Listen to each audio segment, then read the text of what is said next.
You know what? That's a man who loves his childhood.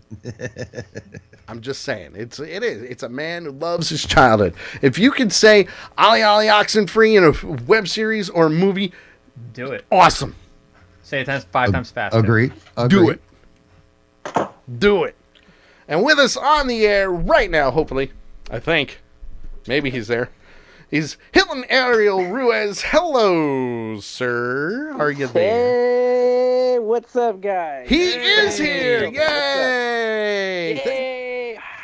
See, welcome to the Sully Show, the worst next hour of your life. Oh man. Wait, that's a real way to bring him in. I'll be the judge of that when it ends. He's already got a stopwatch ready. He's got his stopwatch going. He's good to go. Oh man, I just guessed. I got it right here in front of my cable box ready. Nice. What's up, guys, man? Are you able to turn your camera on? It doesn't look like your camera's on. We like I didn't even know we're in video. Okay. Oh wait, yes, sir. Oh, yeah. We do everything. We're high class. You want to see my ugly face? Okay, hold on. I mean, you are making a zombie series. I mean, zombie how series. How bad could it really be? Wait. How do you do this now? You should be able to just hit the camera button. Wait. Oh, yeah. That's not me. That's him. There we go. It looks like there we go. It's loading up right now. There he is. All That's some right. good shit right there. Let me. Wait. You know what? Now I should have my earpiece down. There you go. Hold on. Put your earpiece in and turn your phone sideways if you'd like. It's like everyone's directing each other right now. Look at you. I'm directing a director. This is a first. Yeah, I feel. Damn, see, now I gotta fix my hair. Well, half the people on the show don't have hair. So Hey. it's Listen, true. just because I shave my head. Yeah, whatever you want to tell yourself. And don't get me wrong. Yeah, I do have the bald spot going. If we let it grow out, would it look a little patchy? Yeah, definitely. Okay, there you go. You're bald. Yeah. But you know what? I'm okay with that. Come on. I'm comfortable. I'm comfortable with that. Hilton, how are you, sir? Welcome to the show.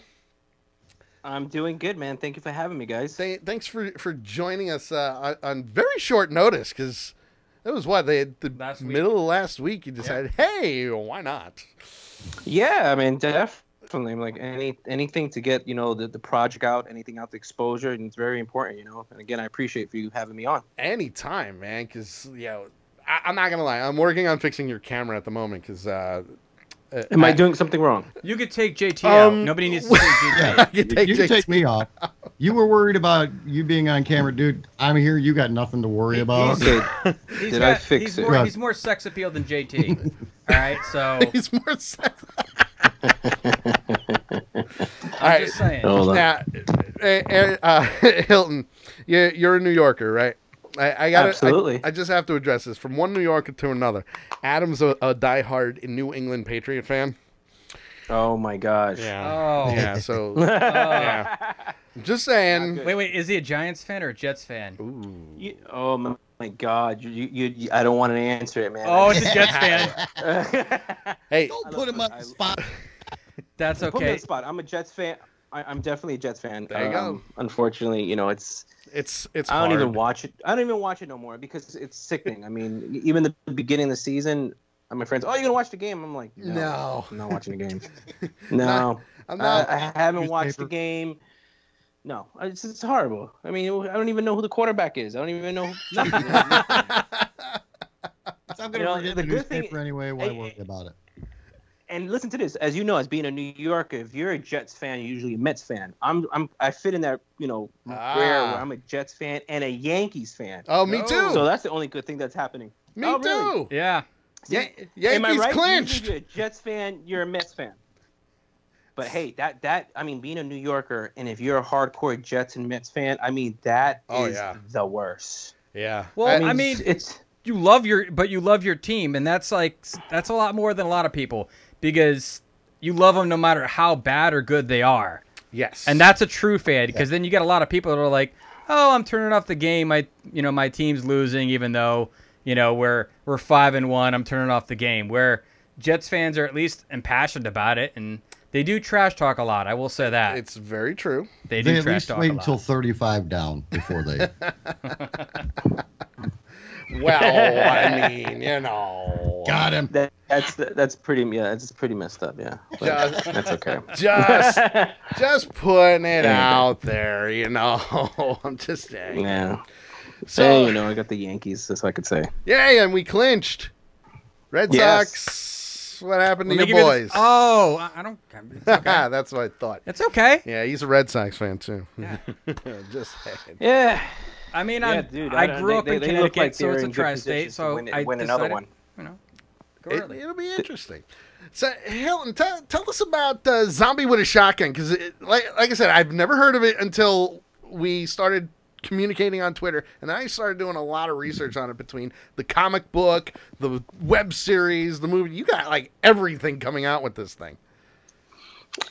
Yeah, I mean, it's pretty amazing. I have to say that as us being artists and filmmakers, that's what we strive for. We strive to create a project, to finally get that one project that gets you out there and gets you the exposure.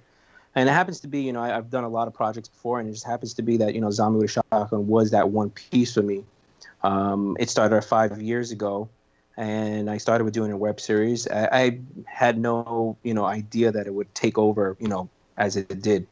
And we shot the first episode, and we released it in August of 2012. And that week was an amazing week because I got hit by so many, media outlets and writers, and had articles, podcasts, and everyone was just going crazy because everyone had thought that it was a trailer for a featured film. Ooh. And I was like, no, it's just the web series. So, the people who worked on it, the actors and the crew, they saw that it was like, wow, we got to keep on going because we didn't shoot the episodes in a row. We shot the first one and say, okay, let's see how this takes off. Mm-hmm. It took off very well. So it's 5 episodes, but, funny enough to say that it took us 2.5 years to shoot those 5 episodes. And mainly because the two main actors, they're not New Yorkers. One is from L.A., had work here doing campaigns, going back and forth in New York, and finally the main actor lived in LA. So it was kind of really difficult to get him back and forth here. So 2.5 years we finished the 5 episodes, and after time, it just started getting more fan base. People wanted more. People thought it was a comic. People thought it was a game. People thought it was a trailer for a feature film. So I said, you know what? Let's go try hit all these avenues. Let's do it. I hit the comic book, and Simone was an amazing artist from Italy who works for Image Comics. He's the one who created the Near Death. He's the main artist for that series, and he loved the idea so much, and he came on board, and he came with the first episode, first issue of the comic. And we started from there, and then I started to hit up people, producers and everything, who wanted to come in to do the Zombie with a Shotgun film as a feature.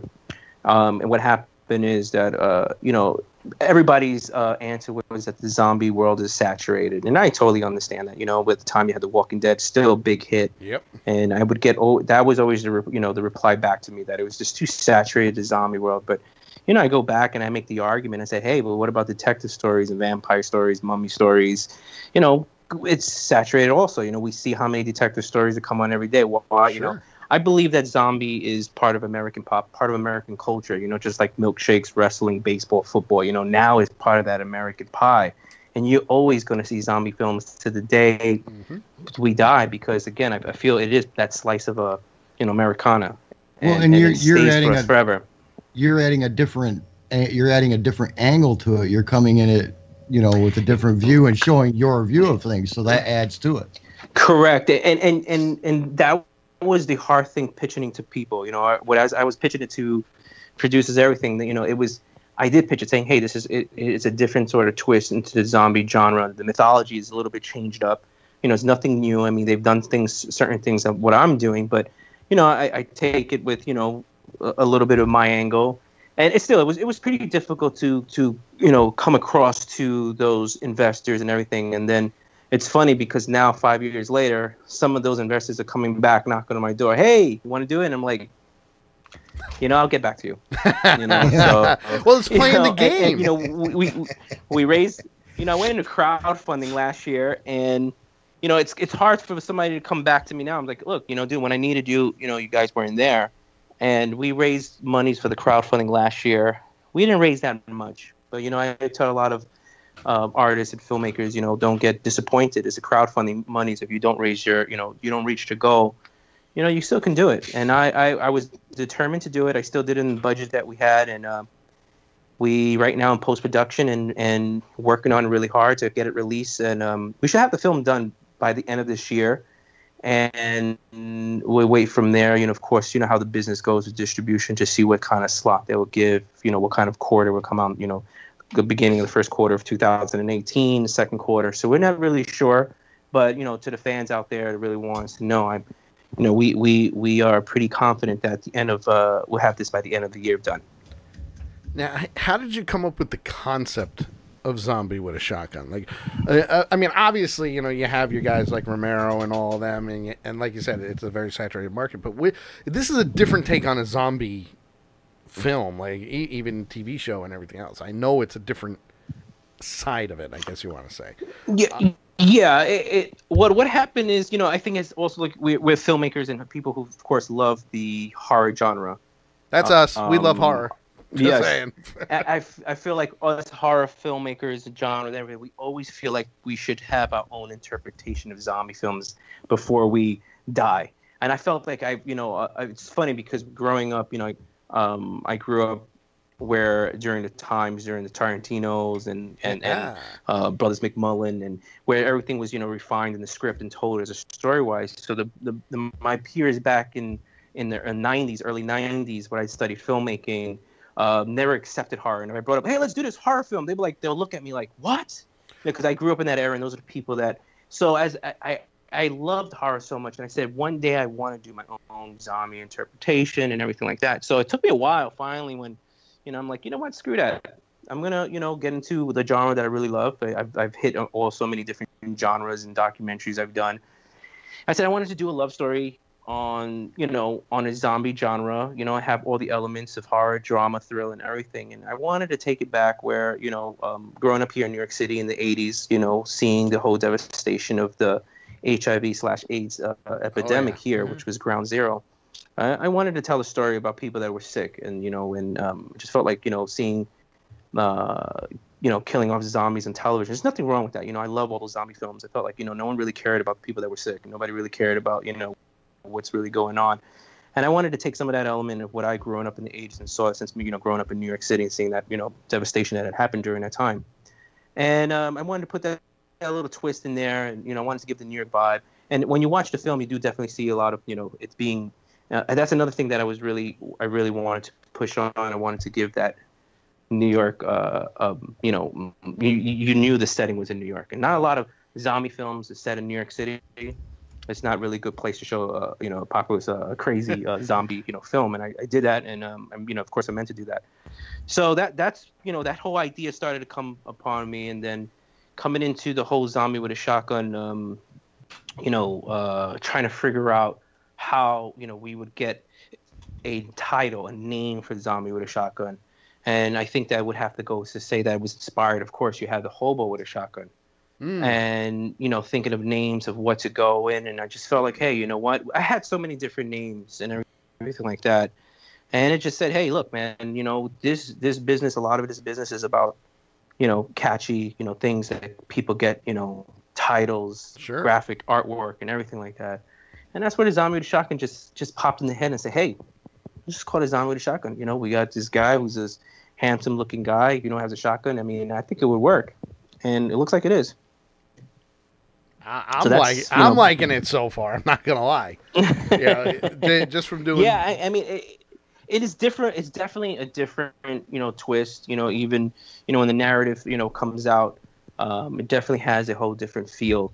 And that's what I get a lot. I get a lot of people, especially when they see the 5 episodes. And I felt like I wish I could have done more with the 5 episodes. I didn't have that much money. Just shooting things. Right. With the budget that we had. But it's interesting that feel and the mood came across people, and a lot of people always say, dude, you have like no blood, you got no zombies, you got nothing, you don't even have naked chicks in there. They would tell me, it's like, but so something about this I like, and I don't know why. And it's pretty interesting because it's true. There's like no blood, there's no zombies, you don't see tons of zombies coming, no gore and everything. And when people hear the name and catch the name, they feel like that's what they're going to get, and they don't. But at the same time, I would say also American pop culture is infatuated and fixated with that whole mind of zombies are supposed to be this, zombies are supposed to be that. You won't even believe how many people like have these conversations on social media and say, "How dare you change the mythology of zombies?" But you're and not, like, dude. I know, and I'm like, dude, can you show me where the rule book of zombies and show it to me. I mean, think about it. In a lot of ways, okay, anybody can interpret the title alone to anything, really. I mean, most people, because of Walking Dead, they're going to say, "Oh no, dude, you got to have dead people walking around and eating people." And, yeah. But what about the people? And this is just an interpretation that I just thought of now. What about the people who get up every day, go to their boring job, go to work, go home, eat dinner, sit in front of their TV, and just do boring things? They're technically zombies, folks. You also described my Uncle Bob. Oh, I'm sorry. I didn't mean to bring Uncle Bob into this. I do apologize. I'm sorry. Oh, but it's all in the interpretation of it. Well, if you look at the original Night of the Living Dead, they weren't even what they did. They didn't. It wasn't a lot of makeup. It was very simple. It wasn't to the point where it's gratuitous. You didn't have flesh hanging off. Falling apart. I mean, everyone has their own interpretation, and the original zombies, when you go back to different cultures, it's really, some people talk raising the dead, having certain abilities. It's really whatever your take is on it. Brains. And I'll be honest, I love all zombie movies, and He's addicted. I love the fact that people can have different interpretations, and I don't believe you have to have one thing or another. I like the people that have, let's just shoot them up. I also like the people that have a storyline behind it and talk about the people, or as in your films and your series, talking about the actual from the zombie perspective, like somebody getting bit, what they go through, their struggle, trying to find a cure or trying to find a way to live with it. Things you don't think about in movies. Yeah. Yeah. No, I totally agree. I tell a lot of people, it's pretty interesting of like 1983, 84 when we have John Landis who directed the Thriller, right? Yep. And we had this kick-ass zombie that danced and did moves that a human could do, and you would think from that era that it would evolve from that. And it's funny, it had went back to the zombie, the slow zombies and everything like that. And then you had, of course, John Landis, Michael Jackson doing this zombie take, but it was different. And it's just interesting that it just never really took off, as in like, oh, we should do that. And I just feel like, I try to take this, this zombie with a shotgun, almost, taking it from that, evolving from that time. It's like, okay, he doesn't do the moves though. I mean, I wish he did, but Hey, listen, you can always write it in there. A zombie dance movie. Zombie dance movie. Yeah. Let's do it. Yeah. Zombie West Side Story. Yeah, let's try it. but no, honestly, JT, seriously, think about it. How many people would do something like that?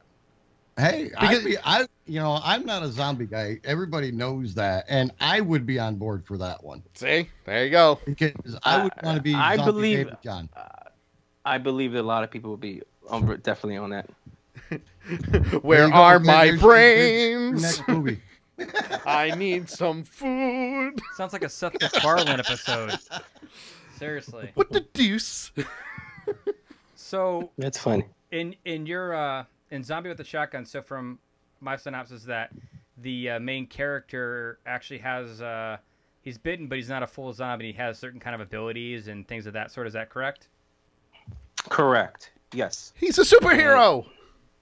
He has certain abilities, and we explore it more down, of course, more down the road. Like the feature film that we have is sort of the beginning. It's talking about certain things that happens to him to explain it down the line. We try to leave the feature film also as a cliffhanger to, it's for people to want more.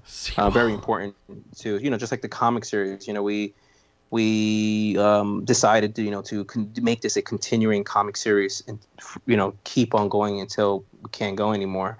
At first it was just like a mini series, and then we just decided, you know what, let's just keep on doing it. Just create stories after stories and after stories and see how long it'll take. And that's of course, the comic books has definitely more of a longevity than what a feature film would have. There's just so much sequels you could possibly can do, unless you're Star Wars. But other than that, was that a jab at Star Wars, or was that hey Star Wars, yay?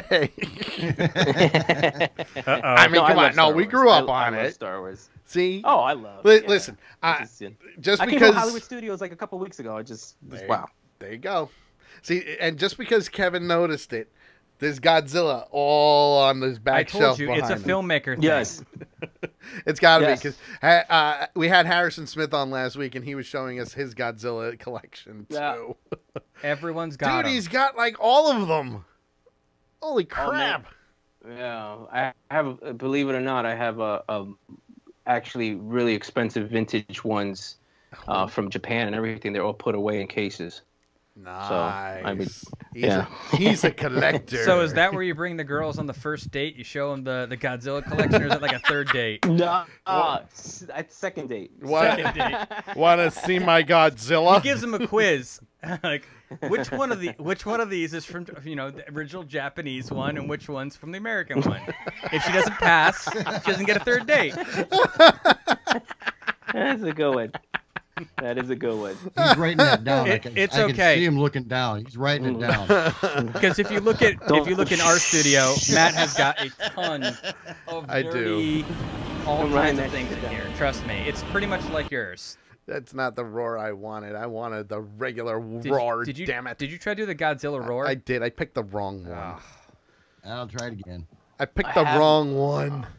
I'm looking for it. Wow, I can't find it. I think I put it away. I do have one that does the roar. No, can't find it. See, that's the one I grew up on. That's the 1954 version. Damn it! I want the rubber suit. It's like real obvious that those are made of cardboard. That's the kind of Godzilla I want to watch.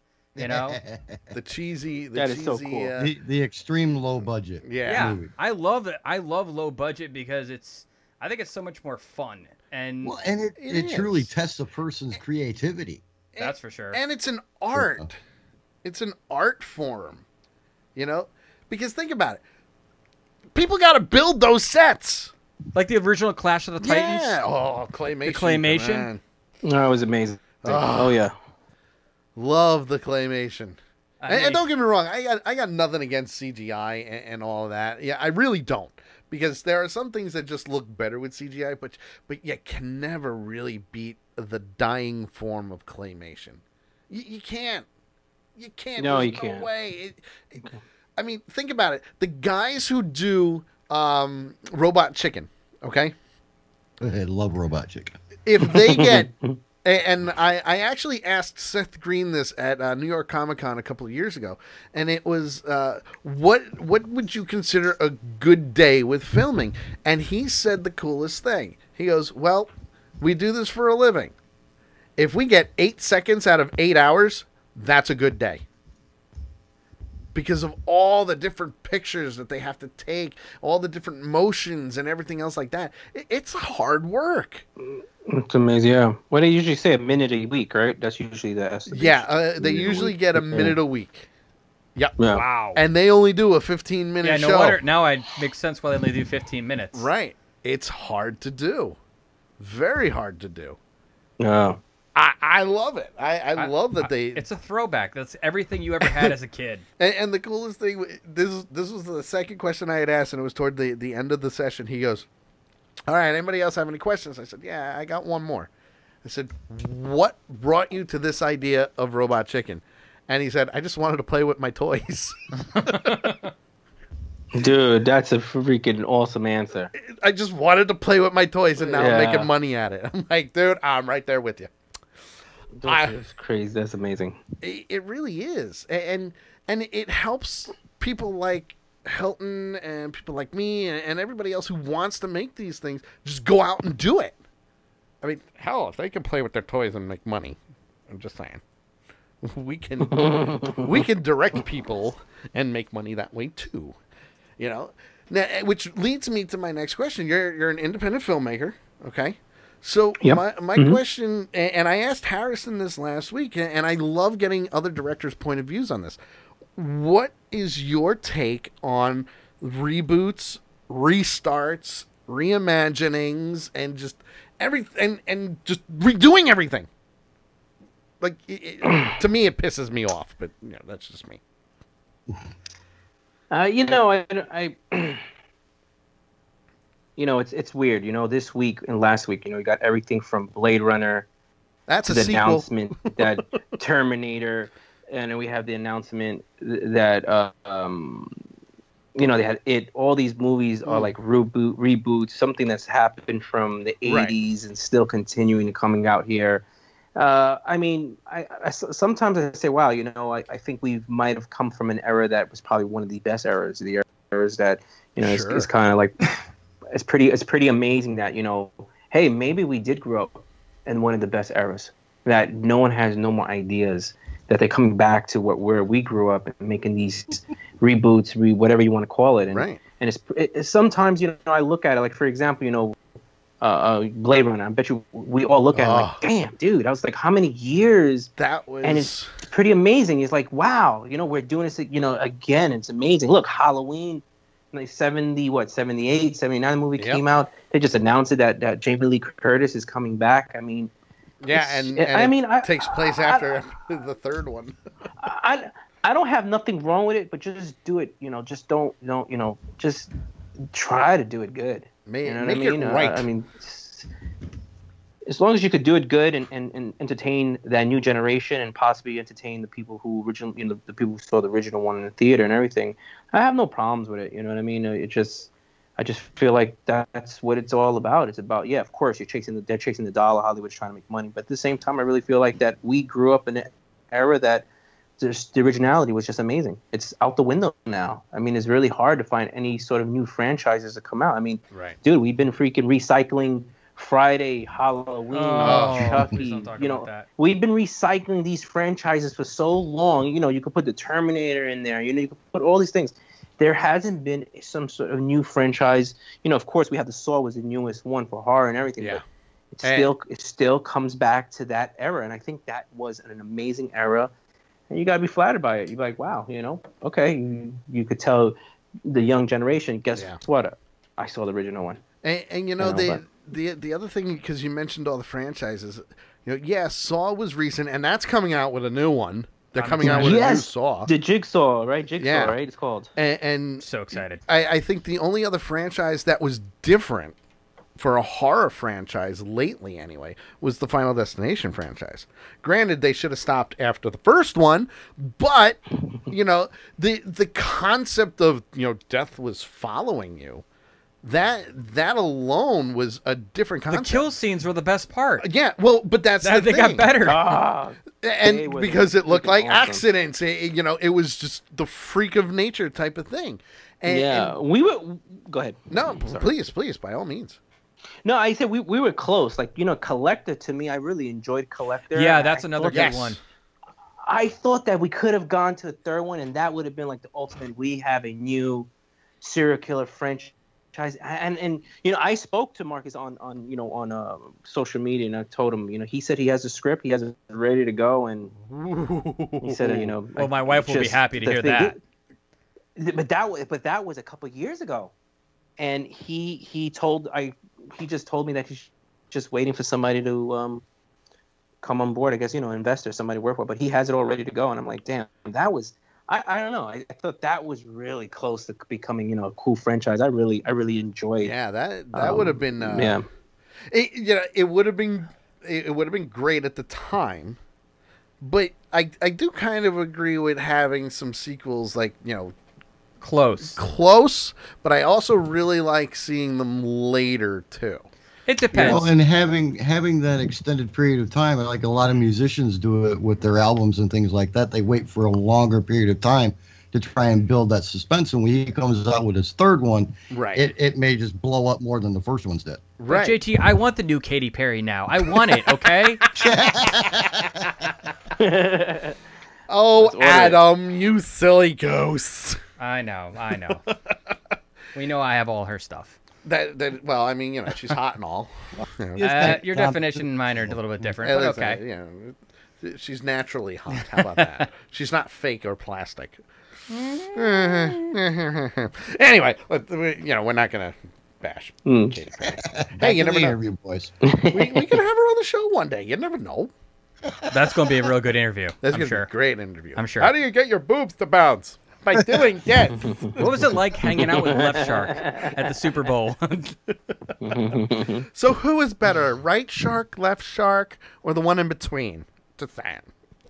Well, I do like it in the middle. So what are the movies do you kind of influence you? Because you mentioned growing up and being in that era of the 80s, late 70s of horror and just movies in general. What are the stuff that influences you the most now? Presently time right now. That was a good question. I that's a really good question. Stumped him. Yeah. I mean, I of course, I'm a big fan, of course, of the older stuff and stuff, from back way. I mean, I like wow.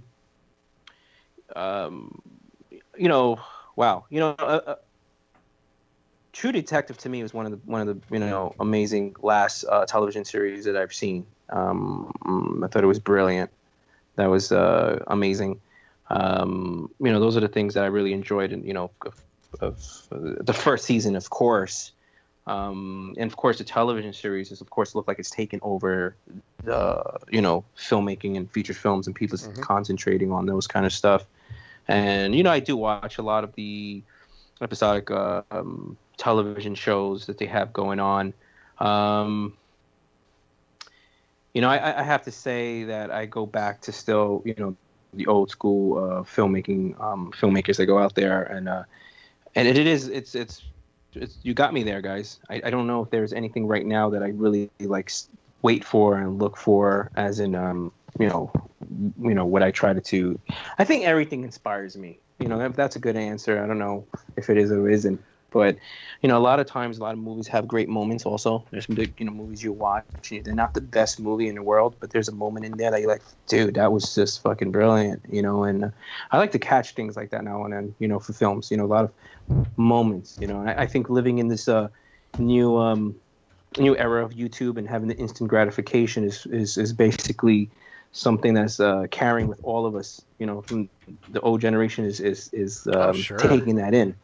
So a lot of stuff now that I watch is just amazing that I see that one scene. I'm like, damn, I'm going to look for that on YouTube and play it over and over and over, Like Dancing Groot. Dancing Groot leaves a plate on everybody. Yeah.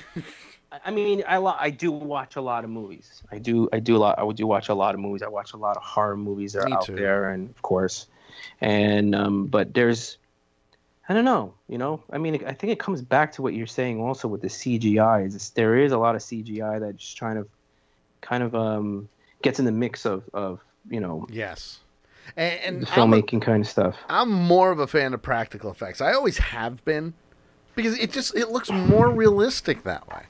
And don't get me wrong, with Industrial Light and Magic out there doing CGI for pretty much 99% of the movies that are out there, they do a great job of making it look realistic. But yes, to me, nothing beats fire and sparks from a little explosive device. I don't know.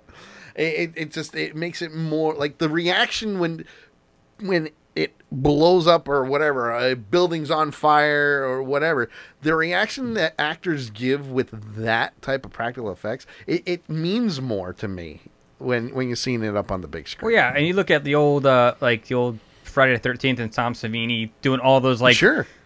The stuff that they come up with. It's good. It's cool to see the documentaries when they say how they came up with an idea and what they had to go through to create it. Sure. And nowadays it's like, oh, you can just click and this will happen. But I prefer the older stuff, just because it's nostalgia for one, and two, it just feels more real in a lot of ways. And like The Exorcist to this day still scares me. Still can't eat pea soup. I still watch The Exorcist and get nightmares afterwards. I don't know why. Really? I do. Here's the thing. It's that movie and Freddy Krueger for some reason. If I watch a Freddy movie, the next night I'll have he'll randomly pop in.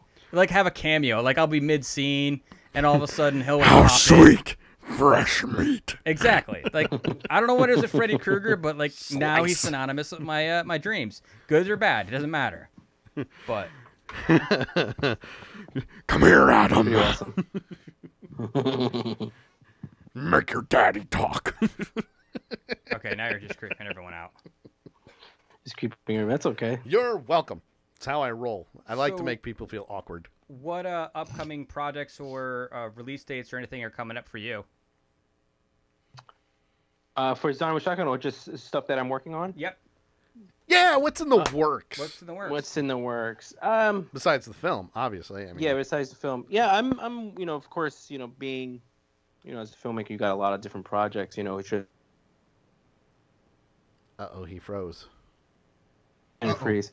There he goes. There he is. Okay. Yeah, there he goes. So right now, I do have a script that's, going around the festival circuits. It's called Satan Thieves. I'm getting a lot of feedback on it. A lot of people who's reading it, they love it. I don't know how far that could take me as somebody who's interested, or somebody, if I go in and go and do the project as one of the main directors, or if somebody wants to take it in and direct it, the piece. So that's one thing that I'm doing right now, as I'm, talking to a lot of people. My next project that I've been working on is just totally opposite what I'm doing, but of course horror. It's actually a drama, love story. I know you guys are gonna be like, what? Hey, you know what? It's not Twilight, is it? I swear to God. I can tell you this. I can tell you this. If anybody can go from horror to a drama, one, they're creative, they're a great writer, and they've got great vision. Because it's totally different genres on the opposite ends of the spectrum. Well, thank you. I live that on a daily basis. So basically, I have an option for a novel that I really loved, and I read the book around 2008, and I thought it was just fantastic. I was years and years, chasing, to get the option for this novel. The novel is called Erotomania. It's a novel by Francis Levy, and it's a romantic sort of, it's a crazy suspense. It's just really hard, even to put it in words, but it's an amazing book about this relationship that's just crazy, and it's just basically when you watch the film, you basically say, "Damn, that's me." And so I adapted the screenplay. The screenplay is ready to go, and that's just something that I'm working on right now, and hopefully try to get it going by next year of 2018.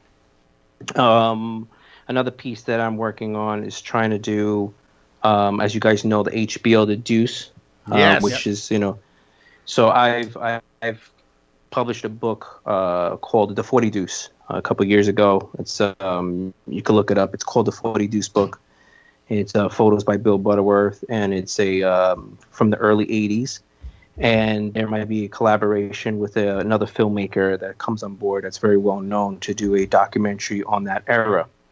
So that's a pretty, really interesting project to work on as well. So those are kind of couple projects that just, that I'm juggling right now in the moment to try to figure out, what's the next thing to do. Nice. Now, you mentioned adapting a screenplay, and I've always wanted to do that because I do have my biggest author that I like aside from Stephen King, which everybody pretty much adapts Stephen King these days, is Clive Cussler. I don't know if you've ever heard of him, but Clive Cussler, I love his novels, the Dirk Pitt Adventures. You've had Sahara come out. Back in the 80s, you had Raise the Titanic.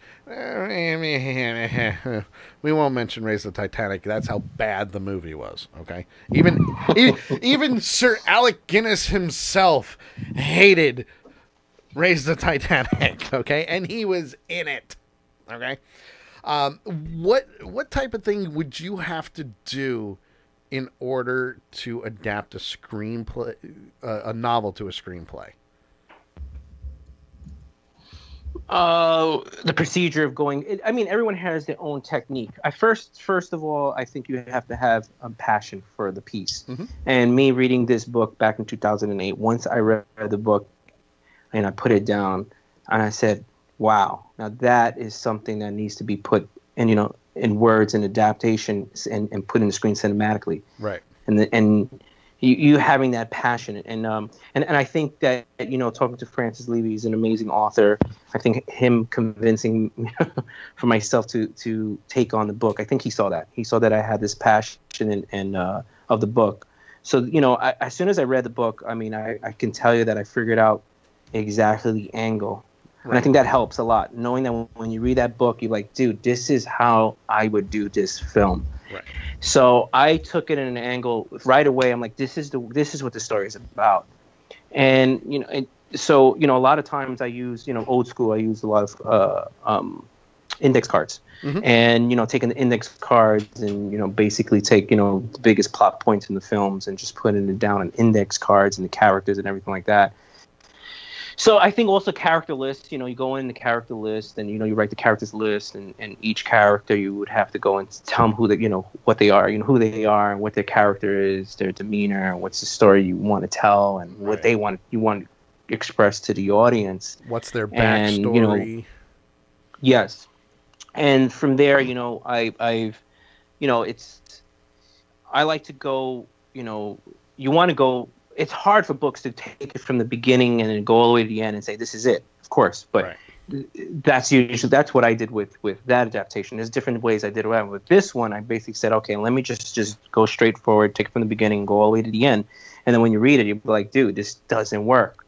And then it's just basically like putting the puzzles together, and then eventually, you would have to go to the author and say, look, I'm going to have to, change the story if you're okay with that. Yeah. So going into the story, you change it in a way, you don't want to take it away from the author because it's his story, and he or she basically wants you to say, what, this is my book. I don't want to, I want to tell the story that I wrote. I don't want to go and look at it in the theater and say, that's not my work. That's not my story. So. You have to take in that also, take that in you and say, okay, I have to respect the author's words. So, you have to do it in a cinematically way and adapt it in a way that it makes sense for, film.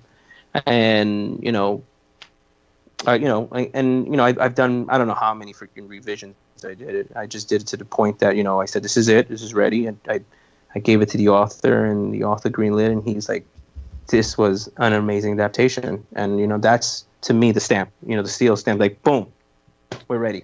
Yeah. So, yeah. And I think number one thing is the passion. Is that it's hard. I think it's harder for also when you get hired, work for hire, to say, here's a book and we want you to adapt it, and take it, and you're like, oh man, you read the story, like, dude, this is I can't really get into it, but I got hired to do this job. It's differently, like know exactly what you want to do, and I knew exactly what I wanted to do once I read the book. Now that's very important. When you adapt, okay, and obviously you got to cut things out. Some things, yes, it's especially if it's a novel. Okay, novels depends on what type of novel, but like good example, like with The Stand. I mean, that's over 1,000 pages long. Obviously something would have to get cut out. So how do you choose what would come out of your adaptation in order to get the script rounded out? That's also a good question. I figured, when adapting this last screenplay, I focused mainly on the two main characters in the project, right? And to try to figure out the other subplot stories in the book would make sense for these two characters. Did it really involve them? Did it really, tell the story, elaborate more for these two characters to tell the story and for the audience to understand? So what I say is just adapt it, even though you don't think that it would fit into the final adaptation, the final script. I always say write it. Just write the stuff that you think's not going to go in, because it may. Right. And also as the as adapting the screenplay, you can put your 2 cents into it and say, you know what, I'm going to change this story just a little bit where this character could go in, and it's just like, wow, this now makes sense. Because we always hear it, right? You always you hear the complaints about people saying that's not how the real novel went. That's not how it went. But you had to change it. There was just things that you have to change to make sense. And there's also films that you see that have been adapted, and that's the tricky thing. And you look at the movie like, you could tell it would have been a better book. You could just tell that it was that was for a novel. It should have been left alone. Now a lot of people, and this is just, I haven't seen it yet because, again, Stephen King fan. I love the Dark Tower series, and I think that the biggest complaint with the Dark Tower series was people were comparing it to the book a lot, and the director pretty much combined like all the books into one 2.5 hour movie. So a lot of stuff got cut out that you could have made a whole franchise off of this one movie. Yeah. Or you hear it. Look what happened with Death Note. How many people complained with the Yes, and that was just. That's still. See, I never saw the original. I knew about it, so I never saw the original. Death Note and that whole series and book and all kinds of stuff that went off that. So for me, I just happened to see it. Was like, okay, it was pretty good. I thought, William Dafoe was a good voice and everything. He's kind of already looks like the character. He didn't have to do much CGI to him. But I didn't think it was bad as far as a movie goes. The script, I thought the ending had a good kind of catch to it, but apparently that guy's getting death threats and people were just that's crazy, dude. I actually thought it was good. I thought it was awesome. I'm looking at it and I'm like, dude, this works. And I guess the fact that I didn't read or see the original whatever material it came from, I wasn't familiar with it, but watching it for the very first time, I thought it was it was definitely a film that was it was good to go. But well, that's what's good about your Zombie with a Shotgun. So you came up with everything original, the web series and the comics, and you're steering it, that way. So you could control it. And when people were saying like, well, that's not how the director creator wanted to see, you could be like, no, that's the way I did it. That's why I did it. That's like Stephen King, oh yeah, I'm directing it. That's exactly how I wanted it to be done. Whereas if I would not want to take on, if I was a filmmaker, like something like comic books or these like Japan, like these animation movies and books like that, I think it'd be like the worst thing, because no matter what you do, no matter how many millions and billions you make, people are just going to savagely attack you for leaving this out or leaving that out. You're racist. They don't realize it's a 2-hour film. You got to put, a good majority of a film, and you got to take stuff out. I think when they cast things poorly, that's more the issue I have when they do films, and it's like, okay, that guy definitely is not made for that that show. He's not Asian. Well, it's like the difference between the Liev Schreiber Sabretooth versus the original X-Men Sabretooth as a prime example. Yeah. I mean, you don't want to have Pee Wee Herman in a slasher movie. Right, exactly. I mean, there's nothing intimidating about Pee Wee unless he's in a adult film booth, maybe. Then it's a little more intimidating. I do want to say hi to Jim Dundragon in our Twitch chat room. Hello, welcome. We are talking with Hilton Ruiz. Do you mind if I leave your middle name out? I mean, of course. I don't want to upset you. Like, I mean, if you go by Hilton Ariel Ruiz, I mean. Either or. I just want to make sure you're happy, man. Just say it. You can tell him your middle name. Happy. Sheila. My name is not Sheila. You sure? Fucker. Yes. I swear cursed. I cursed on air. It's my swear jar. That's a dollar in the swear jar. I can take my dollar and put it toward a bill. Someone's got to pay to keep this show running. Me. Yeah, make sure Christy makes that payment. Yeah. Well, it's more me. She goes, here, pay this. Okay, thanks. I could do that.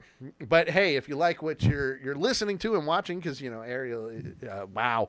Okay, I'm done. Yeah. Good night, folks. Go ahead and take your coffee. Jeez. Coffee. You did this last week too. I did. I kept. You were terrible with names for some odd reason. That's all right. I keep screwing everything up. My name you could definitely screw up easily. You can call him whatever you want, Hilton. But wait a minute. Don't get me wrong. I can understand where I could screw up your name, but your first name's after a freaking hotel. I should be able to say Hilton. I don't think that is true. After that, but it's not a very common name, so I could figure that. Yeah, that happens a lot. I shouldn't screw that up. It's a fairly uncommon name, so therefore it's very unique. Exactly. It'd be one thing if it was like a name that you couldn't pronounce, so you have to Google how to pronounce it, which I've done before. Exactly. So it's understandable. I'm screwed up in the head. I can't help it. Thank you to Jim Dundragon for hosting our show. I do appreciate it. If you have any questions for Hilton, by all means, we're talking about his new film that's coming out, which, by the way, Hilton, when is Zombie with a Shotgun coming out? Do we have a release date yet? What's going on? No, we don't have a release date. And like I said, a lot of times, when, as I said before, we're confident that the film will be done by the end of 2017. Right. And once we have that, ready to go, many times, how the business goes, finding a home for it, a venue, a distribution would basically let us know, when the slot is. And having that slot, hopefully we definitely would love, to have an early 2018 release. But sometimes it's out of, my hands and our hands to see what can be done, unless, of course, I do it myself, which is probably, might not be the smartest thing to do, but I would have to do more research. I mean, we're more than happy to sell it out of the back of our cars, whatever you want to do. Yeah. I got a trunk. Like that.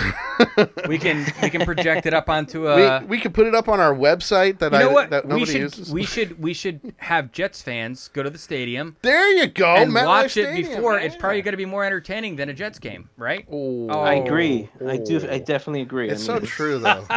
It's so true. It is. It's sad. But so true. But, it's funny, Hilton. You mentioned with the Jets fan and everything, and Adam's a Patriot fan. So obviously, every time football's around, Adam always goes off on his Brady is the best type of thing. I mean, clearly he is the best. No, he's not. You get him out of the pocket, and he still sucks.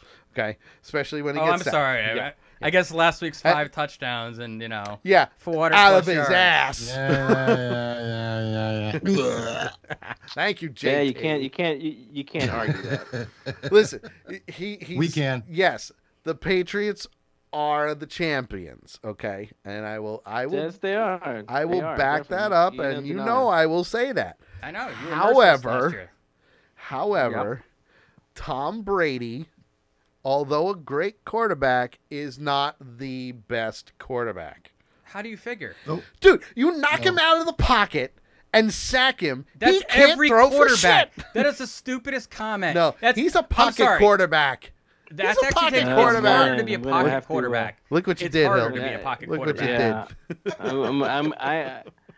I don't know, man. I'm a Jets fan, but I'm gonna have to say the truth. I think Brady is the best. If you didn't watch a Super Bowl Brady last will year, go down. I would argue with you that Aaron Rodgers. I think he's good. I think he's going to go down as the greatest quarterback to ever live, especially if he wins another one. And let me tell you, in the next 3 to 4 years, because he's not quitting. He says no. So he's going to win another one. Why do I have?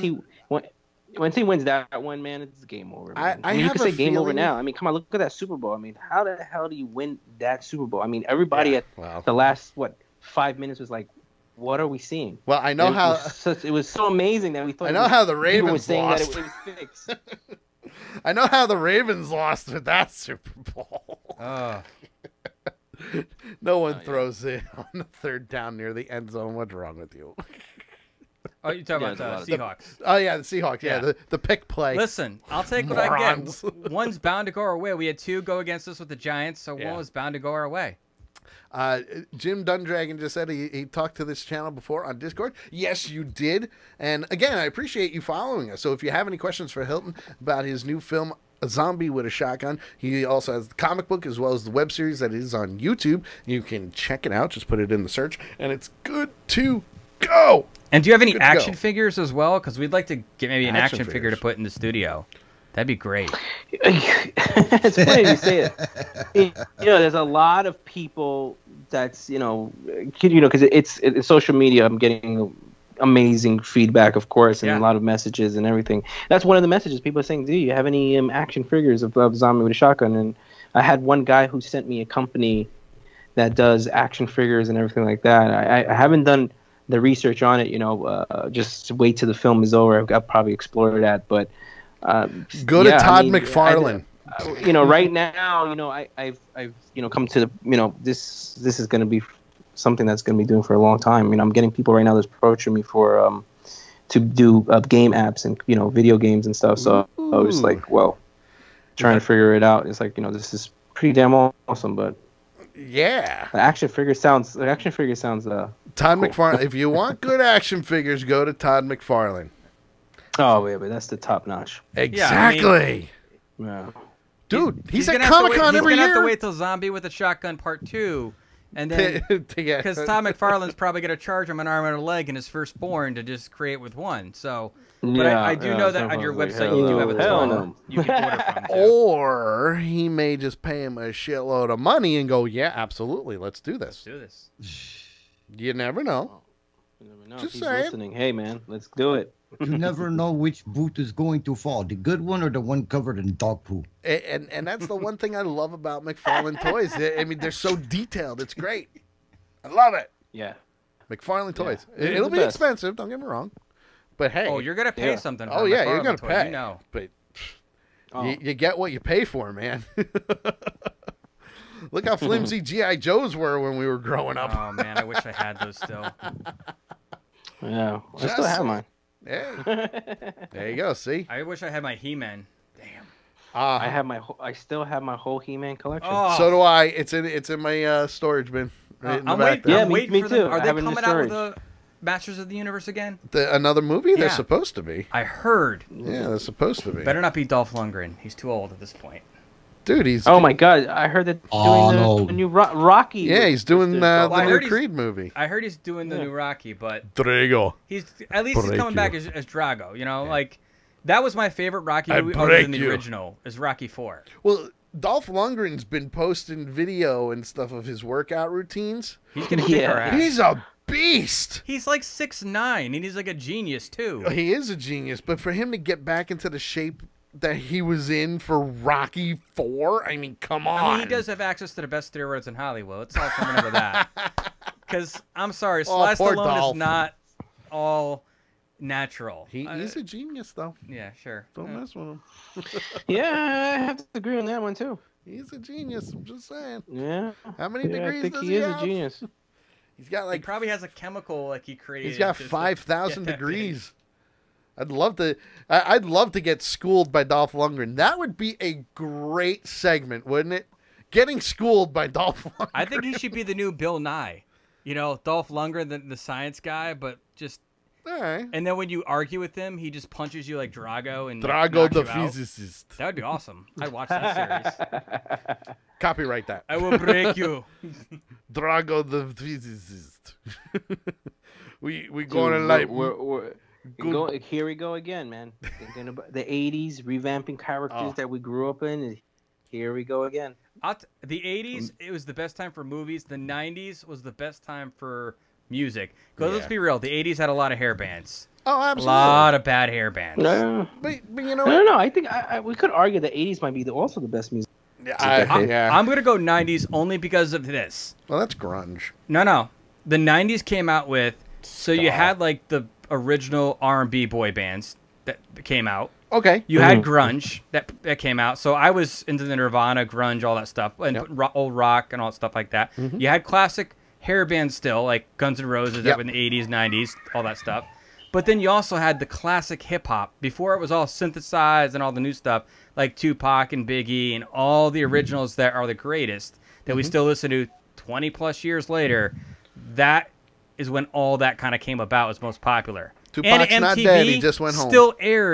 MTV still aired music videos during that time. I just want to put that out. What? Yeah. That's crazy talk. I don't know.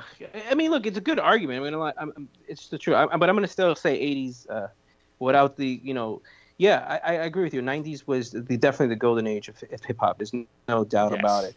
But the 80s invented it. You got the forerunners of hip hop. Which with hip hop, then you had house, techno, jungle. Yeah. You had all those things because of hip hop, and and you had amazing. Everyone's different, but I agree with you. I think 90s was the golden age of hip hop, but 80s, it was the decade that it was alive. Yeah, absolutely. And when it comes to the movies, anyway, I got to agree with Hilton, man. The 80s movies were so well written.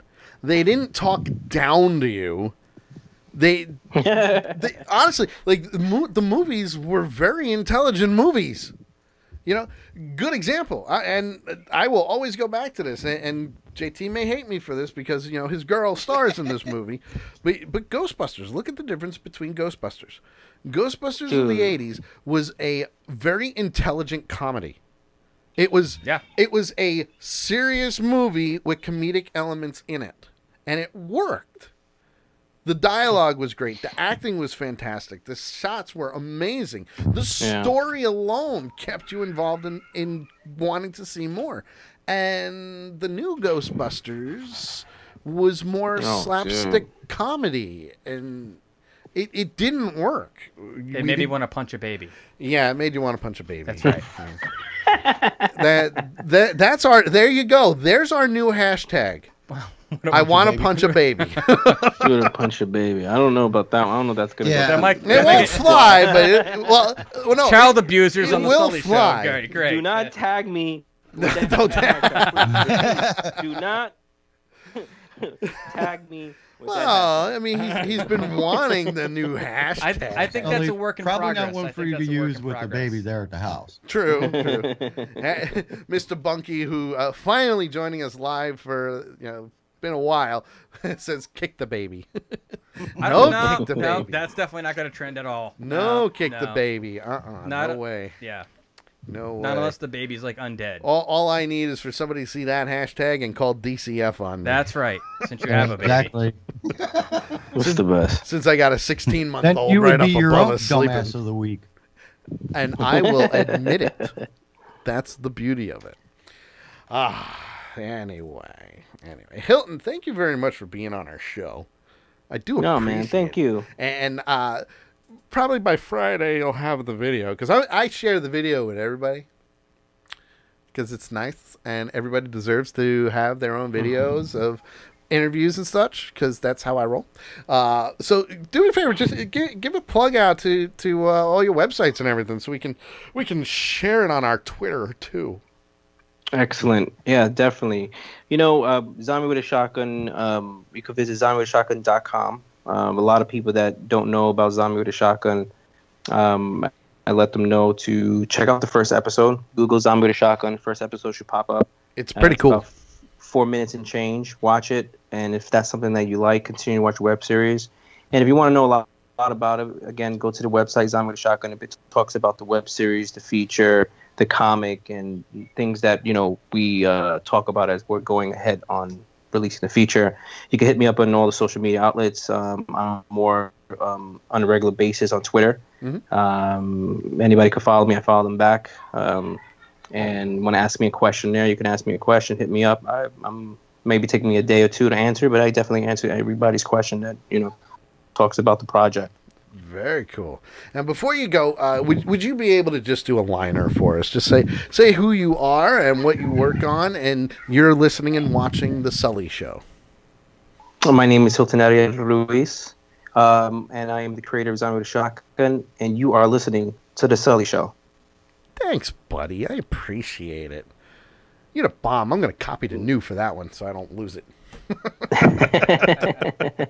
No problem. Well, because if I had don't to pronounce my full name, everything, I had to put the lingo and everything in there. Yeah, we're not really good at that. Yeah, I'm not a good rolling, so yeah, we're not good at that at all. Just saying. No, right? No problem. We're pretty bad at that. But Hilton, thank you again. Make sure you check out Zombie with a Shotgun on YouTube as well as the website zombiewithashotgun.com. Yes, right? please do. I'm also on Vimeo. People at Vimeo, you go Vimeo and search Zombie with a Shotgun with there too. That's where we first started when we promoted the project, and they were a good home for the project. It still is. Yeah. Still are. Awesome. Yeah. So check it out. Make sure you follow them on Twitter. Follow us on Twitter, and you'll absolutely be able to check and watch this interview later on this week on our YouTube channel, Accidental Punch. Hilton, thank you very much for being on the show. We really appreciate it, and we look forward to seeing Zombie with a Shotgun, the movie. Definitely. Guys, thank you. You have a great Thanks, one, Hilton. Have a good one. You too, guys. Thank you. Bye. Talk soon. Bye. Are we off, guys? Almost. Hold on. Yeah, don't do anything weird right now. There we go. Is JT, you still with us? No, I think I hung up on JT. I hung up on JT. I